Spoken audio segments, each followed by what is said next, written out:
हाँ जी 12th class, एक और मिसलेनियस का क्वेश्चन बेटा। आज क्या है ये question? Evaluate the definite integral from 0 to pi by 2 of cos square x upon cos square x plus 4 sin square x with respect to x.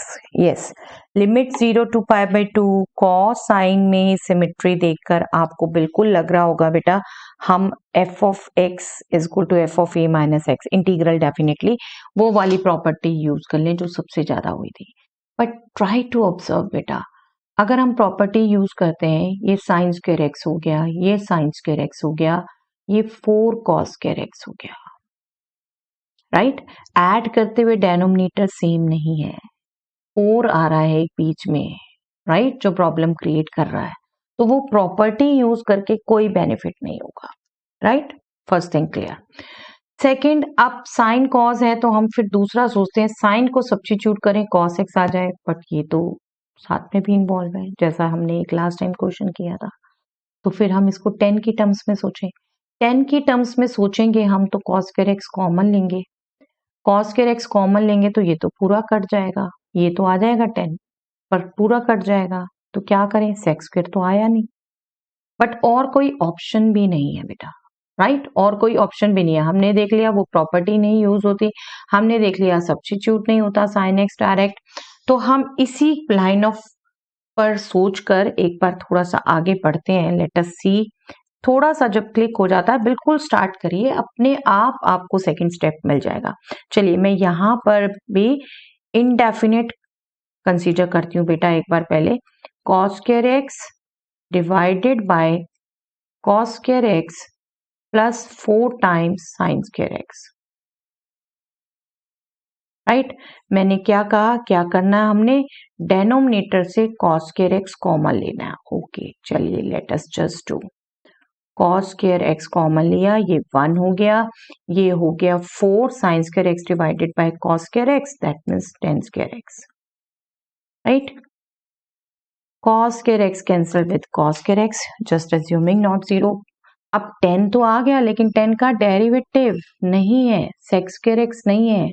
But do remember बेटा 10 का डेरिवेटिव sec स्क्वायर एक्स होता है और sec square x 1 plus 10 square x होता है, right.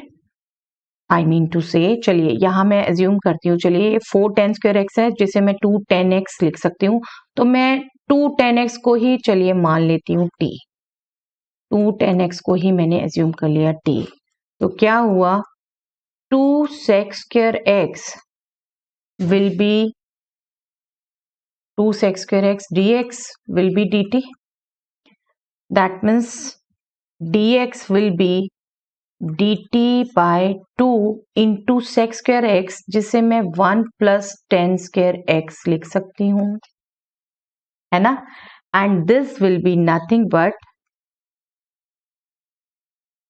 1 plus sec square x sorry 10x मैंने put किया 2 10x put किया t, तो ये हो गया t by 2 whole square, t square by 2। Okay, तो इसको बेशक हम बाय का कंफ्यूजन हटाने के लिए बेशक हम 10x को भी पुट कर सकते हैं, नो इशू, 10x को ही पुट कर देते हैं, चलिए ठीक है। ये बाय बाय वाली टर्म भी रह जाएगी, 1 plus 10 square x 1 plus T square हो जाएगा, यहीं जो 4 आएगा उसको एडजस्ट कर लेंगे ना, 1 plus T square. I hope समझ आया आपको। 4 ये इंक्लूड नहीं किया, सिर्फ 10x पर ही सोच लिया, 10x को पुट किया t, 10x का derivative sec square x, sec square x को मैंने ट्रांसफॉर्म कर दिया right side, sec square x क्या होता है 1 प्लस 10 स्क्वायर x, उसको पुट कर दिया, और 10x t था तो ये t में आ गया, हो गया कन्वर्जन। हमें तो कन्वर्जन चाहिए किसी भी तरीके से, राइट। चलिए लेट अस जस्ट सी, तो ये क्या हुआ बेटे, सब्स्टिट्यूशन करा जब 1 अपॉन 1 प्लस 4 टी स्क्वायर और dx चेंज हो गया dt upon 1 plus T square में। दैट मीन्स यहां पर रैशनल एक्सप्रेशन आ गया जिसमें डेनोमिनेटर में ऑटोमेटिकली 2 फैक्टर हैं परफेक्ट स्क्वायर बने हुए जिनके फर्दर फैक्टर नहीं हो सकते। तो अब आपको पार्शियल फ्रैक्शन का मेथड यूज करना पड़ेगा। अंडरस्टूड? अब यहाँ पे पार्शियल फ्रैक्शन का मेथड यूज होगा, यहाँ पर निकाल लेंगे, कैलकुलेट कर लेंगे, फिर आप लिमिट लगा देंगे। ओके, तो चलिए पार्शियल फ्रैक्शन का मेथड यूज करते हैं। पार्शियल फ्रैक्शन का मेथड क्या कहता है, इस इंटीग्रेंड को हम एज्यूम कर लें दो पार्शियल फ्रैक्शन में, और क्योंकि ये क्वाड्रेटिक है तो हम एज्यूम करें ax plus be linear expression इनके न्यूमैरेटर में टी में लेना है, यही थोड़ा सा ध्यान रखना बेटा। 1 plus 4t square plus C T plus D divided by 1 plus T square. Okay, इसको हमने एलसीएम ले लिया, न्यूमैरेटर को कंपेयर कर दिया, तो 1 will be equal to AT plus B into 1 plus T square and CT plus D into 1 plus 4t square. Okay, चलिए थोड़ा सा कंपेयर करने के लिए लाइक टर्म्स हम इसको और सिंप्लीफाई कर लेते हैं। AT into 1 plus T square plus B into 1 plus T square, okay, plus CT into 1 plus 4t square plus D into 1 plus 4t square. Okay, अब लाइक टर्म्स कंपेयर कर दी बेटा हमने।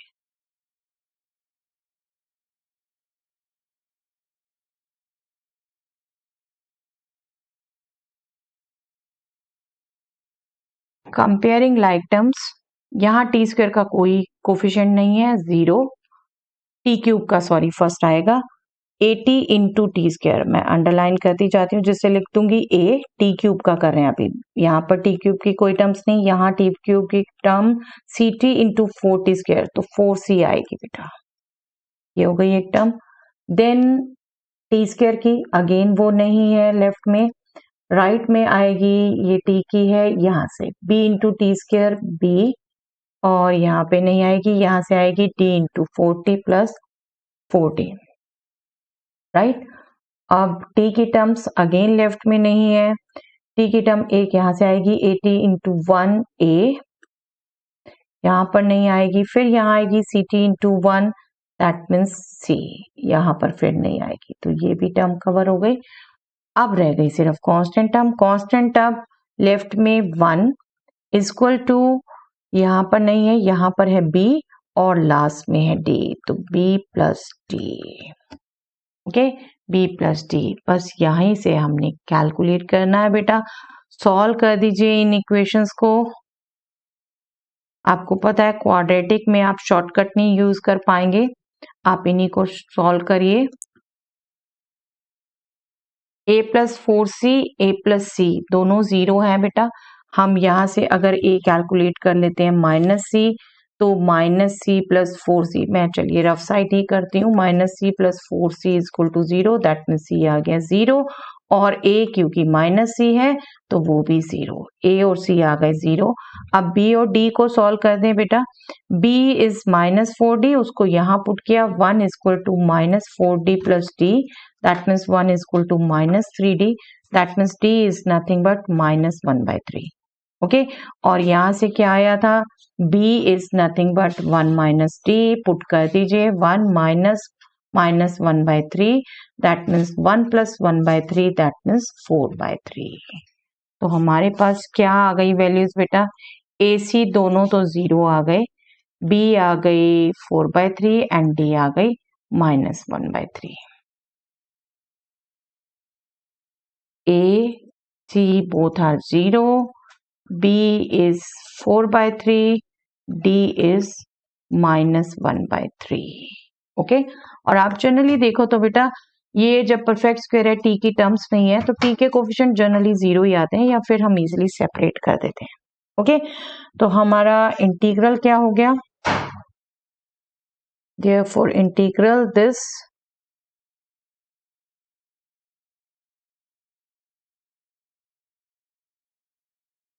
ये इंटीग्रल हो गया हमारा, B was 4 by 3, 1 plus 4t square था ये, प्लस डी वॉज -1/3 और इसके नीचे 1 प्लस टी स्क्वायर था। अब ये दोनों इंटीग्रल हमें कैलकुलेट करने आते हैं। चलिए let us move to the next page. That means I integral हो गया 4/3 constant outside 1 plus 4t square को मैं यहाँ 2t होल स्क्वायर लिख देती हूँ, राइट, ताकि मैं फॉर्मूला यूज कर पाऊँ इजिली। -1/3 1/1 प्लस टी स्क्वायर, और फॉर्मूला कौन सा यूज करना है बेटा?